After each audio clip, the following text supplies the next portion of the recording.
Good morning friends सकार गुरुत्वपूर्ण खबर आपण मान स्वागत मुझे तो फ्रेंड्स प्रत्येक दिन भली बहुत गुड़ी पछा पछा खबर सहित जहाँकि पीएम किसान कालिया योजना ठू आरंभ कर राशन कार्ड ई श्रम कार्ड बड़ बड़ घोषणा यह खबर भितर रही तेणु आपण मैंने 2 मिनिट अधिक समय दे ए वीडियो को निश्चित शेष पर्यंत देखंतु कारण आज वीडियो देखापी आपको कौन न्यूज पेपर किंबा खबर कागज देखा पड़ोनी से चलतु भाई मैंने बेसी डेरी नक भिडियो पर नजर पकईबा तेरे नजर पकईबा पूर्व जदि आम चैनल प्रथम आसी भिडियो देखुं तेरे आम चैनल को सब्सक्राइब कर पाखे घंटी चिन्ह को दबाई ऑल नोटिफिकेशन को दबाई दिंतु कारण आम जिते बेले भी भिडियो छाड़ू आपण पाखे पहुँचब सर्वप्रथम नंबर 1 आसिला पुणी समस्त राशन कार्ड धारी पुणी एक बड़ झटका विधानसभा विधायक पचारे प्रश्न मंत्री दिले रोकठोक उत्तर बीजेडी लोक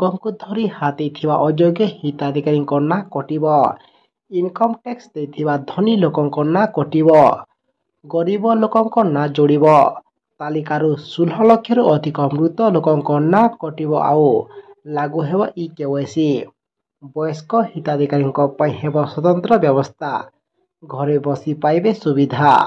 परवर्ती खबर समस्त रोगी सरकार आउ एक पदक्षेप 6 वर्ष चलिबा पर एबे हजिजीव विजु स्वास्थ्य कल्याण योजना लागू हेब आयुष्मान भारत गोपबंधु जन आरोग्य योजना एथिपे निज सरकार प्रथम बजेरे 3556 कोटी टंका व्यवहार करिसंती मुख्यमंत्री मोहन माझी केंद्र सरकार आयुष्मान भारत जन आरोग्य योजना पाई 500 कोटी टंका व्यवहार होइतिबा बेले राज्यर निजस्व पांठि चलीथिबा किंबा चलिबाकु थिबा गोपबंधु जन आरोग्य योजना पाई 3056 कोटी टंका रखा जाइछि। परवर्ती खबर समस्त गाड़ी चालकों पई आसिला बड़ खबर आज फास्टैग को नहीं देश में लागू है नुआ नियम 3 ରୁ 5 वर्ष पूर्व जारी करा जाइथिबा फास्टैग रो केवाईसी प्रक्रिया पूरण करने पड़िबो। एही प्रक्रिया रे 5 वर्ष पुराना समस्त फास्टैग को संपूर्ण बदलैबाकू पड़िबो। आज फास्टैग सह गाड़ीर पंजीकरण नंबर एवं चेचिस नंबर मध्य जोड़ी हेबो।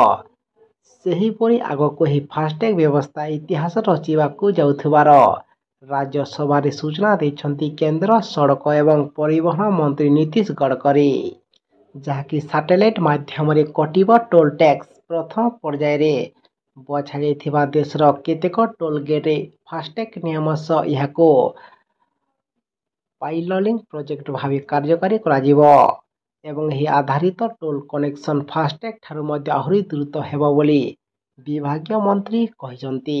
परवर्ती खबर समस्त चाषी पई आसिला खुशी खबर चाषी खुशी खबर बढ़िला प्रधानमंत्री फसल बीमा योजनार आवेदन अवधि तेबे केवल ओडिशार चाषी अगस्ट 10 तारिख पर्यंत आवेदन समय सीमा केंद्र सरकार बढ़ी पूर्व प्रधानमंत्री फसल बीमा योजना रे आवेदन अवधि जुलाई 31 तारिख पर्यंत धार्य होइतिला। आसंता अगस्ट 10 तारिख पर्यंत चाषी ही योजना रे निज नाम पंजीकरण करि पारिबे।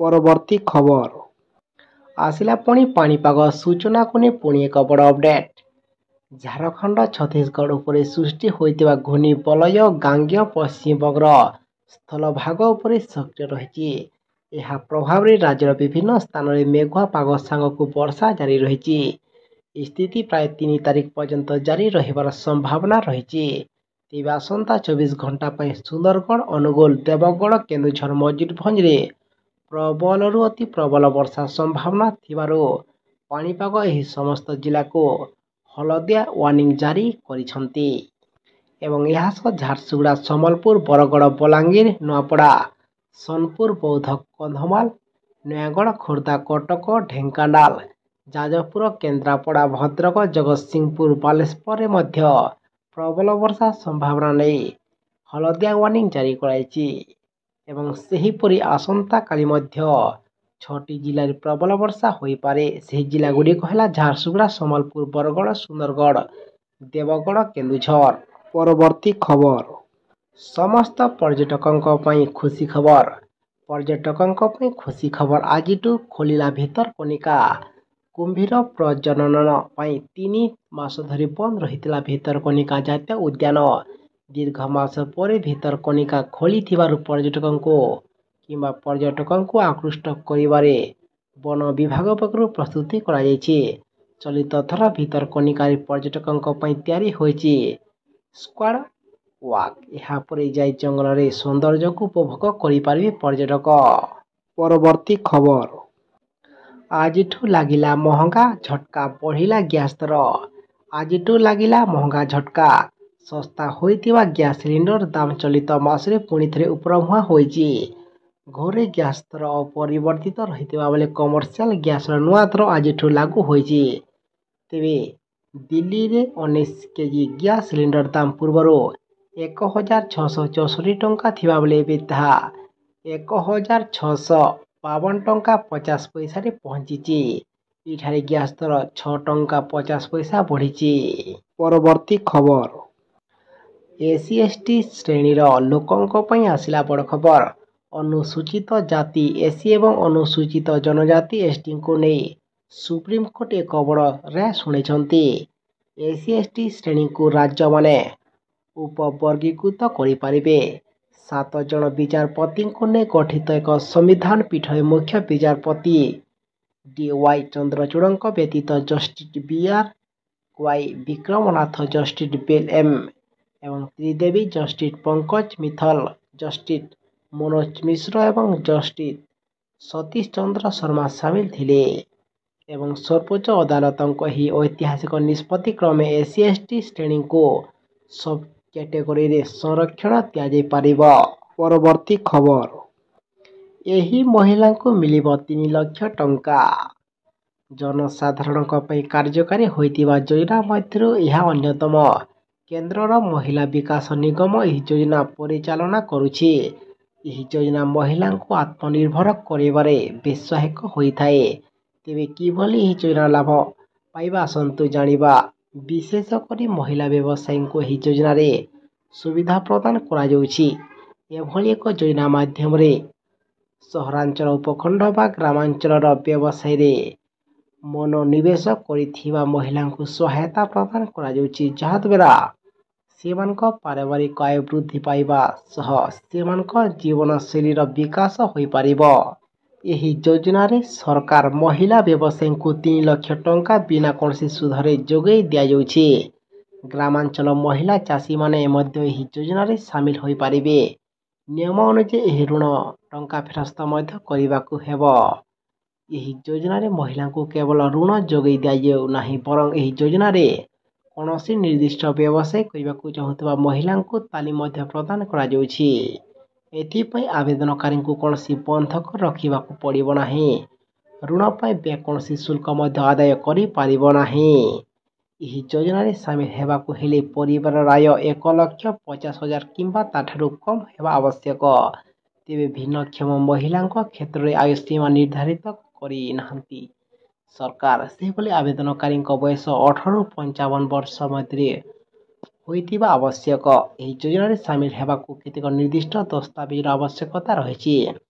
ଜଣେ ଆବେଦନକାରୀଙ୍କ ପାଖରେ ପାସପୋର୍ଟ ସାଇଜ ଫଟୋ, ଜନ୍ମ ପ୍ରମାଣପତ୍ର, ଠିକଣା ପ୍ରମାଣପତ୍ର, ରାସନ କାର୍ଡ, BPL କାର୍ଡ, ଜାତି ପ୍ରମାଣପତ୍ର, ବ୍ୟାଙ୍କ ପାସବୁକ୍ ଆଦିର ଆବଶ୍ୟକତା ରହିଛି। ପରବର୍ତ୍ତୀ ଖବର। ଏମାନଙ୍କ ଆକାଉଣ୍ଟକୁ ଆସିବ 1,000 ଟଙ୍କା। ଜନଧନ ବ୍ୟାଙ୍କ ଆକାଉଣ୍ଟଧାରୀଙ୍କ ପାଇଁ ଖୁସି ଖବର ଆଣିଛନ୍ତି ସରକାର। ଯଦି ଆପଣ କୌଣସି ସରକାରୀ ବ୍ୟାଙ୍କରେ ଖାତା ଖୋଲିଥିବେ, ତେବେ ଜାଣନ୍ତୁ ଆପଣଙ୍କ ଲଟେରୀ ଲାଗିଲା। ଏଭଳି ଆକାଉଣ୍ଟ ପାଇଁ ସରକାର କେଉଁ ଯୋଜନା ଆଣିଛନ୍ତି ତାହା ଆମେ ବିସ୍ତାରରେ କହିବୁ। ତେବେ ସରକାରଙ୍କ ପକ୍ଷରୁ ଯୋଗାଇ ଦିଆଯାଇଥିବା ସମସ୍ତ ପ୍ରକାର ଆର୍ଥିକ ସେବା ଯୋଗାଇ ଦେବାକୁ ସରକାର ଜନଧନ ଆକାଉଣ୍ଟ ଖୋଲିଥିଲେ। ଫଳରେ କୋଟି କୋଟି ଲୋକ ବିନା କୌଣସି ଶୁଳ୍କରେ ଏହି ବ୍ୟାଙ୍କ ଆକାଉଣ୍ଟ ଖୋଲି ପାରିଥିଲେ, ଯାହା ପୂର୍ବରୁ ସମ୍ଭବ ହେଉନଥିଲା। ତେବେ ବ୍ୟାଙ୍କ ଆକାଉଣ୍ଟ ସାଧାରଣ ଲୋକଙ୍କୁ ଦିଆଯାଇଥିବା ବେଳେ ସେବା ସମ୍ପର୍କ ଅବଗତ କରାଇବା ସହ ଏହାର ସୁବିଧା ଯୋଗାଇଦେବା ଜନଧନ ଯୋଜନାର ମୂଳ ଉଦ୍ଦେଶ୍ୟ ରହିଥିଲା, ଯାହାଦ୍ୱାରା ଅନେକ ଗରିବ ଜନସାଧାରଣ ତଥା ପରିବାର ଉପକୃତ ହୋଇଛନ୍ତି। ଜନଧନ ବ୍ୟାଙ୍କ ଆକାଉଣ୍ଟ ଜରିଆରେ ଖାତାଧାରୀଙ୍କୁ ଅନେକ ପ୍ରକାର ସୁବିଧା ଯୋଗାଇ ଦିଆଯାଉଛି। ତେବେ ଏହି ଆକାଉଣ୍ଟରେ କିଭଳି 1,000 ଟଙ୍କା ପାଇପାରିବେ ସେ ବିଷୟରେ ଆମେ କହିବାକୁ ଯାଉଛୁ। ଅଣସଂଗଠିତ କ୍ଷେତ୍ରରେ କାର୍ଯ୍ୟ କରିଥିବା ଅଧିକାଂଶ ଲୋକଙ୍କୁ ଏହି ଯୋଜନାରେ ଲାଭ ମିଳିବ। ଏହି ଯୋଜନାରେ ମାସିକ କିଛି ଶୁଳ୍କ କିମ୍ବା ପ୍ରିମିୟମ ପ୍ରଦାନ କରି ପ୍ରତି ମାସରେ 1,000 ଟଙ୍କାରୁ ଆପଣ 5,000 ଟଙ୍କା ପର୍ଯ୍ୟନ୍ତ ପାଇପାରିବେ। ଏହି ଯୋଜନାର ନାମ ହେଉଛି ଅଟଳ ପେନସନ ଯୋଜନା। ଏହି ଯୋଜନାରେ 60 ବର୍ଷରେ ହିତାଧିକାରୀଙ୍କୁ ବ୍ୟାଙ୍କ ଆକାଉଣ୍ଟ ଜରିଆରେ ଅତି କମରେ 1,000 ଟଙ୍କା ଯୋଗାଇ ଦେବେ ସରକାର ଏବଂ ସ୍ଥାନୀୟ ବ୍ୟାଙ୍କରୁ ଯାଇ ଅଟଳ ପେନସନ ଯୋଜନାର ଫର୍ମ ଭରି ଦାଖଲ ଆପଣମାନେ କରିପାରିବେ। ଏଠାରେ ଆବଶ୍ୟକ ବ୍ୟକ୍ତିଗତ ତଥ୍ୟ ଦେଇ ଆଧାର ନମ୍ବର ଏବଂ ମୋବାଇଲ ନମ୍ବର ପ୍ରଦାନ କରନ୍ତୁ। ଆପଣଙ୍କର ପ୍ରିମିୟମ ରାଶି ଆପଣଙ୍କ ଆକାଉଣ୍ଟରୁ କାଟି ମଧ୍ୟ ଦିଆଯିବ ଏବଂ ଆପଣଙ୍କ ବୃଦ୍ଧାବସ୍ଥାରେ ଆପଣଙ୍କୁ 1,000 ଟଙ୍କାରୁ 5,000 ଟଙ୍କା ପର୍ଯ୍ୟନ୍ତ ଆପଣଙ୍କୁ ପେନସନ ଆକାରରେ ମିଳିପାରିବ। ପରବର୍ତ୍ତୀ ଖବର। ଏହି ଦିନ ଚାଷୀଙ୍କ ଖାତାରେ ମିଳିବ ପିଏମ କିଷାନ 18ତମ କିସ୍ତି ଟଙ୍କା। କୃଷକମାନେ ଚାଷ ସମୟରେ ଯେପରି କୌଣସି ଆର୍ଥିକ ସମସ୍ୟାର ସମ୍ମୁଖୀନ ନ ହୁଅନ୍ତି ସେଥିପାଇଁ ଭାରତ ସରକାର ଆଉ ଏକ ଯୋଜନା ଚଳାଇଛନ୍ତି ଯେଉଁଥିରେ ଯୋଗ୍ୟ ଚାଷୀଙ୍କୁ ବାର୍ଷିକ 6,000 ଟଙ୍କା ଆର୍ଥିକ ସହାୟତା ପ୍ରଦାନ କରାଯାଇଥାଏ। ବାସ୍ତବରେ ଏହି ଯୋଜନାର ନାମ ହେଉଛି ପ୍ରଧାନମନ୍ତ୍ରୀ କିଷାନ ଯୋଜନା। ଏହି ଯୋଜନାରେ ବାର୍ଷିକ 2,000 ଟଙ୍କା 3ଟି କିସ୍ତିରେ ଦିଆଯାଉଛି। ଏହି କ୍ରମରେ ବର୍ତ୍ତମାନ ପର୍ଯ୍ୟନ୍ତ ହିତାଧିକାରୀମାନେ 17ତମ କିସ୍ତି ଟଙ୍କା ଅଲରେଡି ପ୍ରାପ୍ୟ କରିସାରିଛନ୍ତି ଏବଂ ପର୍ଯ୍ୟାୟ ହେଉଛି 18ତମ କିସ୍ତି ପାଇଁ ସେମାନେ ଅପେକ୍ଷା କରିଛନ୍ତି ଯାହାକି ଯଥାଶୀଘ୍ର ଏହି ଯୋଜନା ମାଧ୍ୟମରେ 18ତମ କିସ୍ତି ଟଙ୍କା ସ୍ଥାନାନ୍ତର କରିପାରନ୍ତି ସରକାର। ତେବେ 18ତମ କିସ୍ତି ରିଲିଜ ପାଇଁ କୌଣସି ତାରିଖ ଏପର୍ଯ୍ୟନ୍ତ ଆନୁଷ୍ଠାନିକ ଭାବରେ ସରକାରଙ୍କ ପକ୍ଷରୁ କରାଯାଇ ନାହିଁ କିନ୍ତୁ ନିୟମ ଅନୁଯାୟୀ ଏହି ମାସର ଯେକୌଣସି ତାରିଖରେ ସରକାର ଏଥିରେ ଟଙ୍କା ଦେବାଟା ସୂଚନା ରହିଛି ଯାହାକି ଆପଣଙ୍କ ପାଇଁ ବହୁତ ବଡ଼ ଖୁସି ଖବର। ସେଥିପାଇଁ ଆମେ ଆପଣଙ୍କୁ ଅନୁରୋଧ କରୁଛୁ କି ଆପଣମାନେ ଆମ ସହ ସଦା ସର୍ବଦା ଯୋଡ଼ି ହୋଇ ରହିଥାନ୍ତୁ କାହିଁକି ନା ଯେଉଁଦିନ ସରକାର ଟଙ୍କା ଦେବାଟା ଘୋଷଣା କରିବେ ଆମେ ଆପଣଙ୍କୁ ଆଉ ଗୋଟେ ଭିଡ଼ିଓ ମାଧ୍ୟମରେ ଆମ ଚ୍ୟାନେଲ ମାଧ୍ୟମରେ ଆମେ ଆପଣଙ୍କୁ ଜଣାଇଦେବୁ। ତାକୁ ଦେଖି ଆପଣମାନେ କନଫର୍ମ ହୋଇଯିବେ।